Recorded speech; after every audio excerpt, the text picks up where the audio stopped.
আসসালামু আলাইকুম ওয়া রাহমাতুল্লাহি ওয়া বারাকাতুহু। নাহমাদুহু ওয়া নুসাল্লি আলা রাসূলিহিল কারীম, আম্মা বা'দ। মুহতারাম দর্শকবৃন্দ, যে যেখান থেকে আমার সঙ্গে আজকের এই লাইভে যুক্ত হয়েছেন, সকলকে জানাই বরকতময় মাহে রমাদানের শুভেচ্ছা ও মোবারকবাদ। মুহতারাম দর্শক শ্রোতা, আমরা সকলেই জানি আজ ঐতিহাসিক 5 মে 2020। 5 মে বাহ্যিকভাবে অন্য দিনের মতোই একটি দিন, তবে কিছু দিন এমন হয়ে থাকে, কিছু দিনে এতটাই নিষ্ঠুরতা, পাশবিকতা, অমানবিক কার্যক্রম সংগঠিত হয়ে থাকে, যে দিনকে কোনোদিন স্মৃতি থেকে মুছে ফেলা যায় না। আবার কিছু রাতও এমন হয়ে থাকে, এতটাই ভয়াল, এতটাই অন্ধকারময়, এতটাই কালো হয়ে থাকে, ইতিহাস থেকে সে রাত কখনোই মুছে ফেলা যায় না। 5 মে বাহ্যিকভাবে অন্যান্য দিনের মতো একটি দিন হলেও বাংলাদেশের ইতিহাস, বাংলাদেশের আন্দোলন সংগ্রামের ইতিহাস থেকে এই 5 মে এবং 5 মের কালো রাত্রি, পরবর্তী দিন 6 মের নিষ্ঠুরতা কোনোদিন এদেশের মানুষ ভুলতে পারবে না। আমরা যখন 5 মে 6 মে নিয়ে কথা বলি, কাকতালীয়ভাবে আরেকটি ইতিহাস, আরেকটি রক্তাক্ত ইতিহাসের দিকে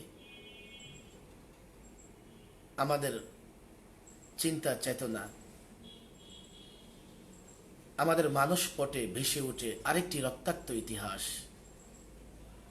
সেটি হচ্ছে বালাকোটের ইতিহাস। মোহতারাম দর্শক শ্রোতা, 5 মে এবং 6 মে বাংলাদেশে যে বর্বর হত্যাযজ্ঞ হয়েছে,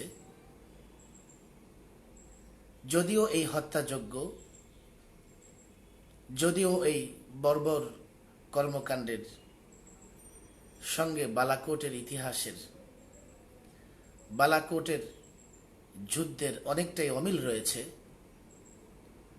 তবে আমরা যদি দেখি তাহলে দেখতে পাব যেই চিন্তা চেতনার জায়গা থেকে বালাকোটের যুদ্ধ সংগঠিত হয়েছে, বাংলাদেশের শাপলা চত্বরের পিছনে ওই চিন্তা চেতনাই কাজ করেছে।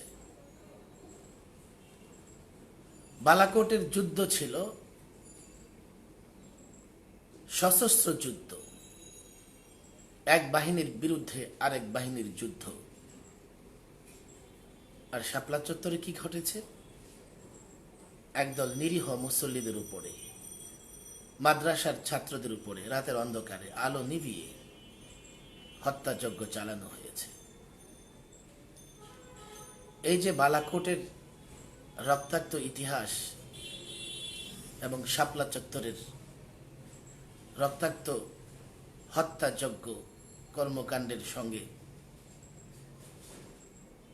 মৌলিকভাবে অমিলের জায়গা হচ্ছে, ওটি ছিল যুদ্ধ, আর এটি হচ্ছে সরকারের কাছে জনগণের পক্ষ থেকে একটি দাবি। তবে বালাকোট শাহ ইসমাইল শহীদ রহিমাহুল্লাহ এবং সৈয়দ আহমদ বেরলভি রহিমাহুল্লাহ যে কারণে বালাকোটে গিয়েছিলেন, বালাকোটের যুদ্ধ সংগঠিত হয়েছিল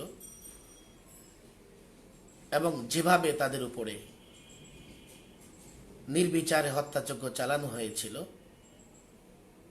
সে উদ্দেশ্য, লক্ষ্য এবং হত্যাযজ্ঞের সঙ্গে বাংলাদেশের শাপলা চত্বরের অনেকটাই মিল দেখা যায়। মূলত বালাকোট এবং শাপলা চত্বর বুঝবার আগে আমাদেরকে বুঝতে হবে যে 1757-তে পলাশীর প্রান্তরে বাংলার শেষ স্বাধীন নবাব সিরাজউদ্দৌলার পরাজয়ের পর মূলত ভারতবর্ষ ইংরেজদের হাতে পুরোপুরি চলে যায়।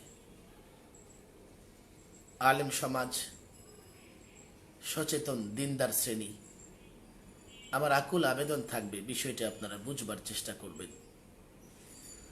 আর ইংরেজরা শুধুমাত্র একটি ভূখণ্ড দখল করে, ভারত দখল করে ক্ষান্ত হয়নি।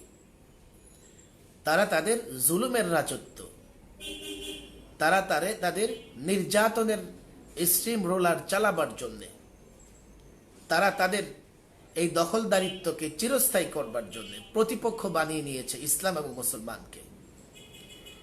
এই জন্যে ইংরেজ বেনিয়ারা শুধুমাত্র ভারত ভূখণ্ড দখল করেনি, এই ভারত ভূখণ্ড থেকে কিভাবে ইসলাম এবং মুসলমানদেরকে নিশ্চিহ্ন করে দেয়া যায় সেই ষড়যন্ত্র, সেই কর্মকাণ্ডই ইংরেজরা করেছে।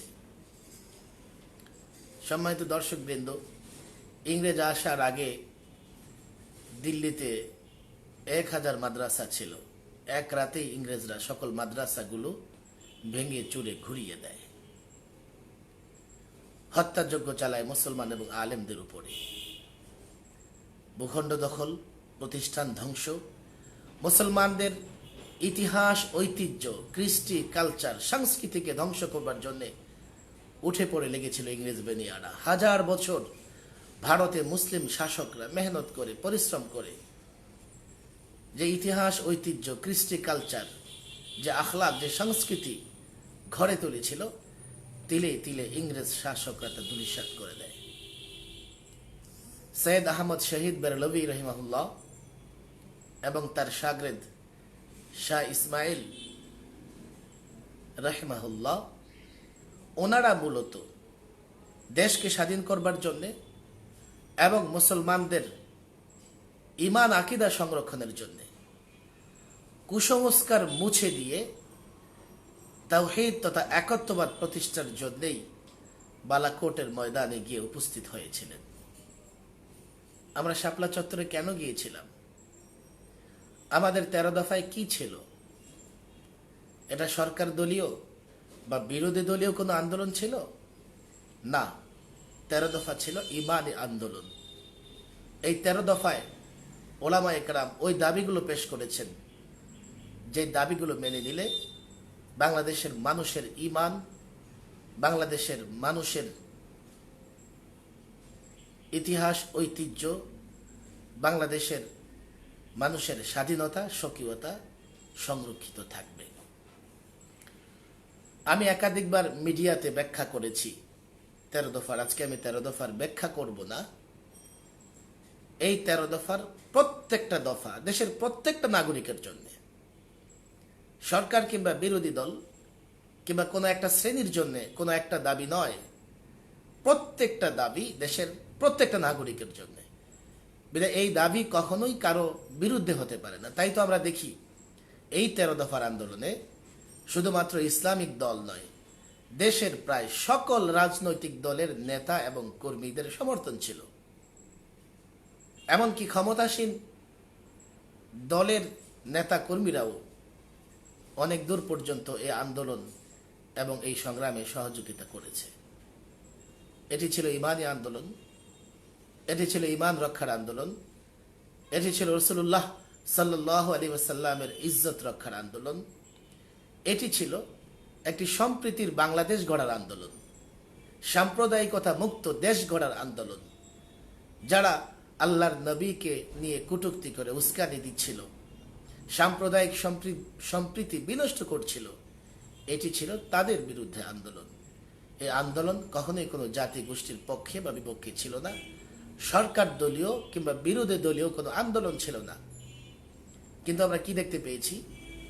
দেশের জনগণের, নিরীহ মানুষের এবং আন্দোলনের যে কর্মসূচিগুলো ছিল, এগুলো স্বীকৃত কর্মসূচি ছিল। দেশের নাগরিক তার দাবি আদায় করবার জন্য অবরোধ করতে পারে, মার্চ করতে পারে। দেশের নাগরিক তার দাবি আদায় করবার জন্য অনশন করতে পারে, এগুলো তো অনেকটা গণতন্ত্র ধারার কর্মসূচির মতোই। সেই কর্মসূচি নিয়ে গিয়ে যখন দেশের নিরীহ মানুষ, আলেম ওলামা, তাওহীদি জনতা শাপলা চত্বরে একত্রিত হয়েছে অবরোধ শেষে, তাদের উপরে 1.5 লক্ষ বুলেট ছোড়া, রাতের অন্ধকারে তাদেরকে শাপলা চত্বর থেকে বাধ্য করা, এটা কখনোই কোনো গণতান্ত্রিক কিংবা এটা কখনোই কোনো মানবিক কিংবা এটা কখনোই কোনো যৌক্তিক কাজ ছিল না। এটি ছিল ইতিহাসের নির্মম একটি হত্যাযজ্ঞ, এটি ছিল ইতিহাসের বর্বরতম একটি কর্মকাণ্ড। এই কাজ এবং এই কর্মকাণ্ড হত্যাযজ্ঞের ঘৃণা হয়েছে যুগ যুগ ধরে, এর ঘৃণা হবে, এর ঘৃণা চলতেই থাকবে। আমি শুধুমাত্র আজকের লাইভে দেশের সকল মানুষকে একথাই বলতে চাই যে ইতিহাস আমাদের ভুলে গেলে চলবে না। কোন জাতি যদি তার ইতিহাস ভুলে যায় তাহলে সেই জাতি কখনোই আর মাথা তুলে দাঁড়াতে পারে না। কোন জাতি যদি তার বীরত্ব, কোন জাতি যদি তার ত্যাগ, তার কুরবানির ইতিহাস ভুলে যায়, সেই জাতি গোলামী শৃঙ্খলে আবদ্ধ হতে বাধ্য। আমরা ত্যাগ দিয়েছি, কুরবানি দিয়েছি, আমরা রক্ত দিয়েছি। শাপলা চত্বরের অবরোধ, এর আগের লং মার্চ, দুটো কর্মসূচিতেই দেশের মানুষ 100 কিলোমিটার পর্যন্ত হেঁটে এসে এই কর্মসূচিগুলোতে অংশগ্রহণ করেছে ইমানের দাবিতে, দেশ রক্ষার দাবিতে, দেশের স্বাধীনতা, সাম্প্রদায়িকতা মুক্ত একটি দেশ গড়ার দাবিতে এবং একটি সম্প্রীতির দেশ গড়ার দাবিতে। এই আন্দোলন কখনোই কোনো দল বা গোষ্ঠীর বিরুদ্ধে ছিল না। তারপরেও আমরা যে নির্যাতন এবং হত্যাযজ্ঞের শিকার হয়েছি, এটা আমাদের মনে রাখতে হবে এবং আমাদের দাবিগুলো, এগুলো পর্যায়ক্রমে এই দাবিগুলো নিয়ে সামনে এগোতে হবে। যতদিন আমাদের দাবিগুলো আদায় না হবে ততদিন আমাদের কর্মসূচি চলবে, ততদিন ইনশাআল্লাহ আমরা মাঠে সক্রিয় থাকব। মনে রাখতে হবে এই দাবিগুলো নিয়ে হেফাজতে ইসলামের ব্যানারে আমরা কাজ করেছি। সামনে হতে পারে নতুন কোনো ব্যানার তৈরি হবে, নতুন কোনো নামে ওলামা একরাম ঐক্যবদ্ধ হবে, এই জাতি নতুন কোনো নামে আবার এগিয়ে আসবে। যখন থেকে এই দাবিগুলো নিয়ে আন্দোলন হয় দেখা যাবে তখন হেফাজতে ইসলামের সংগঠনই তৈরি হয়নি। আল্লামা আহমদ শফির নেতৃত্বে এই জাতি ঐক্যবদ্ধ হয়ে এই দাবিগুলো নিয়ে মাঠে এবং ময়দানে নেমেছে, এখনো ঐক্যবদ্ধ আছে। এই দাবিগুলো নিয়ে আমরা এখনো জোরদারভাবে কাজ করে যাচ্ছি। ইনশাআল্লাহ এই কাজ অব্যাহত থাকবে যতদিন সাম্প্রদায়িক সম্প্রীতির বাংলাদেশ সৃষ্টি না হবে, তৈরি না হবে, এদেশ থেকে নাস্তিক মুরতাদদের উস্কানি, উগ্রতা বন্ধ না হবে, হেফাজতে ইসলাম সহ ওলামায়ে কেরামের আন্দোলন অব্যাহত থাকবে এবং চলবে। আমাদের মনক্ষুণ্ণ হলে চলবে না, আমাদের হতাশ হলে চলবে না। মানুষের সময় অসময়ে নানা রকমের অবস্থা, হালাত তৈরি হয়। ইনশাআল্লাহ ওলামায়ে কেরামের সঙ্গে সম্পর্ক রাখতে হবে। তবে কিছু প্রশ্ন আমি মৌলিকভাবে, যে কটি প্রশ্ন এখানে বারবারই ঘুরে ফিরে আসছে, কিছু প্রশ্নের উত্তর আমি দিয়ে দিই। যেমন একটি প্রশ্ন আসছে, আপনারা সনদের বিনিময়ে শাপলা চত্বর বিক্রি করেছেন। বারবার এই প্রশ্নগুলো আমাদের করা হয় যে আপনারা সনদের বিনিময়ে শাপলা চত্বর বিক্রি করেছেন, রক্ত বিক্রি করে সনদ নিয়েছেন। এখানে একটি বিষয় স্পষ্ট বুঝতে হবে যে বেফাকুল মাদারেস আল আরাবিয়া এবং সর্বশেষ ঘটিত হাইয়াতুল উলিয়া, এগুলো আসলে শিক্ষা বোর্ড। যখন হেফাজতের আন্দোলন হয় তখন হাইয়াতুল উলিয়া নামে কোনো শিক্ষা বোর্ড বা সম্মিলিত বোর্ড গঠন হয়নি, তৈরি হয়নি। হেফাজতের আন্দোলন যখন চাঙ্গা হয়, তুঙ্গে উঠে, তখন শিক্ষা বোর্ডগুলোকে ওই আন্দোলনের সাথে সেভাবে সম্পৃক্ত করা হয়নি। সেজন্য আমি বলবো শিক্ষা বোর্ড যা করেছে সেটা শিক্ষা বোর্ডের দায়িত্ব। হেফাজতে ইসলাম আলেম ওলামা যে আন্দোলন সংগ্রাম করছে এর জবাবদিহিতা আলেম ওলামারাই প্রদান করে থাকবেন। বারবার বলা হয়, এখানেও দেখছি অনেকে কমেন্ট এসে বলছেন যে হুজুর আরেকটা শুকরিয়া মাহফিল করেন। দেখেন, এই শুকরিয়া মাহফিল হেফাজতের ব্যানারে হয়নি, সেটিও শিক্ষা বোর্ডের ব্যানারে হয়েছে। যারা হেফাজতের আন্দোলন সংগ্রাম করেছে সবাই শিক্ষা বোর্ডে আছেন, সবাই শুকরিয়া মাহফিলে গেছেন, বিষয়টা এমনও না। আর যারা গেছেন তারা তাদের চিন্তা, তারা তাদের সলা পরামর্শ, তারা সেটাকে ভালো মনে করেছেন, গেছেন। সেটাকে সকলেই সমর্থন করতে হবে বা সকলকে সেটা মেনে নিতে বিষয় এমন না। যে কোনো কাজ নিয়ে বিতর্ক থাকতে পারে, পক্ষে বিপক্ষে থাকতে পারে। তবে শাপলা চত্বরের বিনিময়ে সনদ বিষয়টি এমনও নয়, কিংবা শুকরিয়া মাহফিল শাপলা চত্বরের বিনিময়ে সেটিও নয়, দুটি ভিন্ন জিনিস। হেফাজতে ইসলাম এবং আলেম ওলামারা, দেশের সকল আলেম ওলামারা একত্রিত হয়ে যে আন্দোলন এবং সংগ্রাম করেছিলেন হেফাজতের ব্যানারে, সেটি ছিল 13 দফার আন্দোলন। এই আন্দোলনের সঙ্গে আসলে ওই শিক্ষা বোর্ডদের যে কার্যক্রম এটি ভিন্ন, এটি সকলের, এটা সবাই মিলে মিশে করছে, সেটা ভিন্ন জিনিস। সর্বশেষ, আজকে আসলে মাহে রমাদানে দীর্ঘ লাইভে যাওয়ার ইচ্ছে আমার নেই। বর্তমানে আন্দোলন এবং সংগ্রামের এই দুর্দিনে আমি সকল আন্দোলন এবং সংগ্রামের কর্মীদেরকে, ভাইদেরকে বলবো, বর্তমান সময়ে আমরা যে 3টি সংকটে আছি, এর 1 নম্বর সংকট হচ্ছে নেতৃত্ব, দ্বিতীয় হচ্ছে নেতৃত্বের আনুগত্য, তৃতীয় হচ্ছে অনৈক্য। আমরা আমাদের ভেতর থেকে নেতৃত্ব তৈরি করি, নেতৃত্বকে মেনে নেওয়ার যোগ্যতা তৈরি করি এবং ঐক্য তৈরি করি। আজকে অত্যন্ত দুঃখজনক হলেও বাস্তব সত্য হচ্ছে আমরা দিন দিন ছিন্ন বিচ্ছিন্ন হয়ে যাচ্ছি। আমরা একটা সময় দলীয় ব্যানারে কাজ করতে গিয়ে বিচ্ছিন্ন হয়ে গেছি, এরপরে নানা বোর্ডের নামে বিচ্ছিন্ন হয়ে যাচ্ছি, এখন প্রতিষ্ঠান আমরা বিচ্ছিন্ন হয়ে পড়ছি, এমনকি এক প্রতিষ্ঠান আরেক প্রতিষ্ঠান থেকে বিচ্ছিন্ন হয়ে যাচ্ছি। এটা আমাদের জন্য অত্যন্ত দুর্ভাগ্যজনক। যারাই সাহসিকতার সঙ্গে, যারাই হক এবং হক্কানিয়তের জান্ডা নিয়ে এগিয়ে যাবে, আমরা তাদের সহযোগিতা করব। আমরা তাদেরকে যত ধরনের সাহায্য সহযোগিতার দরকার নিজ থেকে করব। আমি মনে করি যে কেন নেতৃত্ব তৈরি হয় না, আমি মনে করি যে কেন আমাদের সংগঠনগুলো মজবুত হয় না। আমি কি কখনো নিজেকে প্রশ্ন করেছি যে আমি ওই সংগঠন কিংবা ওই নেতা কিংবা ওই দলের জন্য কতটা ত্যাগ এবং কতটা কুরবানি দিয়েছি, কতটা সহযোগিতা করেছি? বড় আমি এতটাই সংকীর্ণতার জায়গায় এখন আমরা অবস্থান করি যে কোনো ব্যক্তি সে যতই সাহসিক এবং যতই রিস্ক নিয়ে নেতৃত্ব দেখ না কেন, সে যদি আমার দলের না হয়, আমার প্রতিষ্ঠানের না হয়, তো আমরা দেখছি যে তাকে আমরা সহযোগিতা এবং সম্মান করছি না। আজকে অত্যন্ত দুর্ভাগ্যজনক বিষয় হচ্ছে আমরা পরস্পরের সহযোগিতা, আমরা যারা সঠিক নেতৃত্ব দিয়ে, সাহসিক নেতৃত্ব দিয়ে এগিয়ে যেতে চায়, আমরা তাদের সহযোগিতা করছি না। তখন আমরা অনাস্থার জায়গা তৈরি করছি, আপত্তির জায়গা তৈরি করছি, তখন আমরা নানাভাবে পরস্পর কাদা ছোড়াছুড়ি করছি, তখন আমরা নানাভাবে একে অন্যের প্রতি বিষোদ্গার করছি। হ্যাঁ, আমরা অবশ্যই বলিষ্ঠ নেতৃত্ব, সঠিক নেতৃত্বের পিছনে আমরা থাকবো, আমরা এগিয়ে যাব। সেক্ষেত্রে শুধুমাত্র মৌখিক সমর্থন নয়, যারা সঠিক নেতৃত্ব দেবে, মাঠে ময়দানে কাজ করবে, তাদের সহযোগিতায় আমাদের এগিয়ে যেতে হবে। আপনারা তো সরকারের কাছ থেকে টাকা খেয়েছেন, আপনাদের দ্বারা আর কিছুই হবে না, এমন একটি প্রশ্ন করা হয়, এখনো অনেকে করছেন। দেখুন, আমি এক্ষেত্রে যখন আমরা সরকারের বিরুদ্ধে আন্দোলন করি, সরকারের বিরুদ্ধে মানে যখন আমাদের আন্দোলন এবং কর্মসূচিগুলো এমন ছিল যে সরকারকে কোনোভাবেই সেগুলো আমরা মানাতে পারছিলাম না, তখন একটা অভিযোগ আমাদের দিকে করা হতো যে ওরা জামাতের টাকা খেয়ে মাঠে নেমেছে। আবার যখন ওলামা একরামের একটা অংশের গভর্নমেন্টের সঙ্গে সম্পর্ক হয়েছে বা সরকারের কাছাকাছি গেছে, তখন আবার একটা অভিযোগ উঠছে যে ওরা সরকার থেকে টাকা পয়সা খেয়েছে।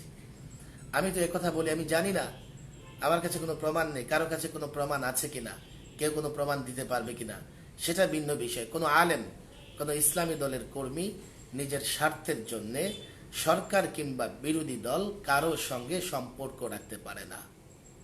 কোনো আলেম কিংবা কোনো ইসলামের কর্মী স্বার্থ সিদ্ধির জন্য, ব্যক্তিগত স্বার্থ আদায় করবার জন্য সরকার হোক কিংবা বিরোধী দল হোক, কারো সঙ্গেই অন্তত ইমানি আন্দোলনের বেলায় কোনো ধরনের সম্পর্ক করতে পারে না। আমরা আল্লামা মুফতি আমিন রহেমাহুল্লাহকে একেবারে কাছে থেকে দেখেছি।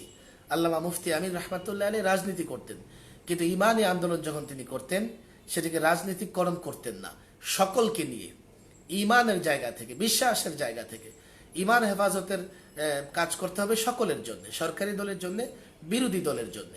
আল্লামা মুফতি আমিন রহমাতুল্লাহ আলাই ইমানি আন্দোলনগুলোকে সব সময় রাজনৈতিক চিন্তা চেতনা থেকে মুক্ত রাখতেন। আমি মনে করি কোনো আলেম, কোনো ইসলামী দলের কর্মী, সরকার হোক বিরোধী দল হোক, কারো কাছ থেকে ব্যক্তি ফায়দা, ব্যক্তি স্বার্থ উদ্ধার করতে পারে না। যদি কারো বিরুদ্ধে অভিযোগ থাকে আপনারা সেটা ব্যক্তিগতভাবে খতিয়ে দেখবেন, খুঁজে দেখবেন।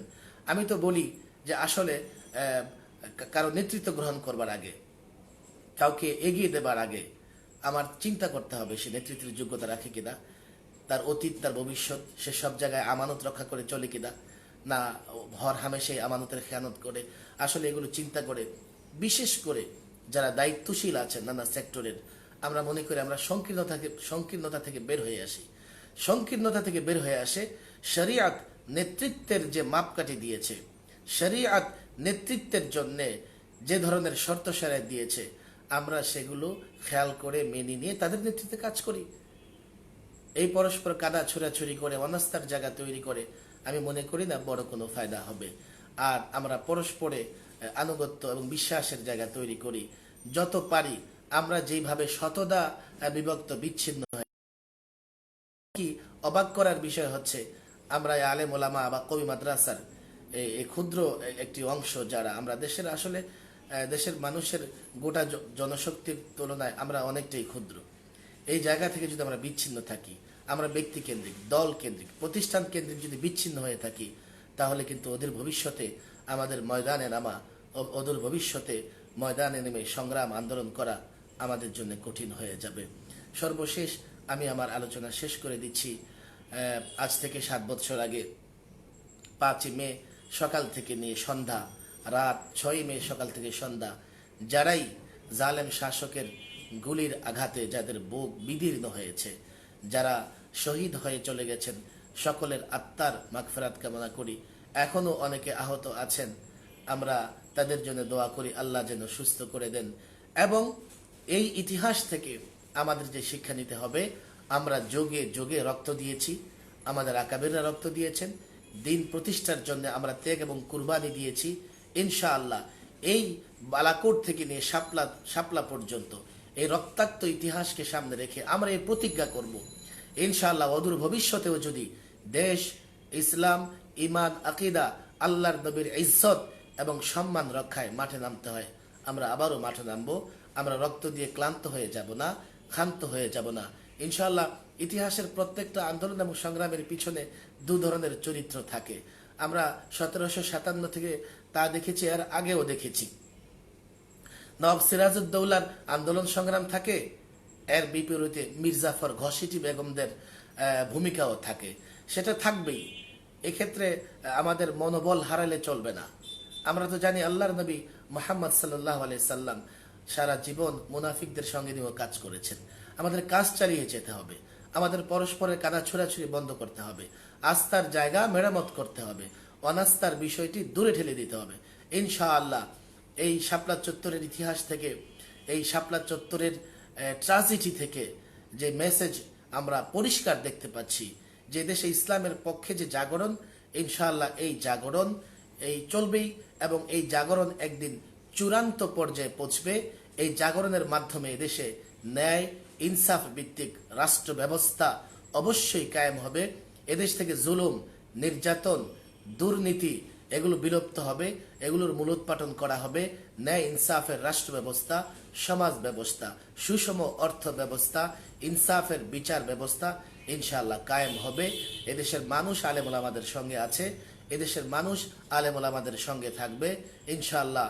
এদেশের ইসলামী জাগরণ আমাদেরকে অবশ্যই শাপলা চত্বরের জাগরণ থেকে আমরা একটা বড় ধরনের ইসলামী জাগরণের অপেক্ষা করতে পারি ইনশাআল্লাহ, অচিরেই আসবে।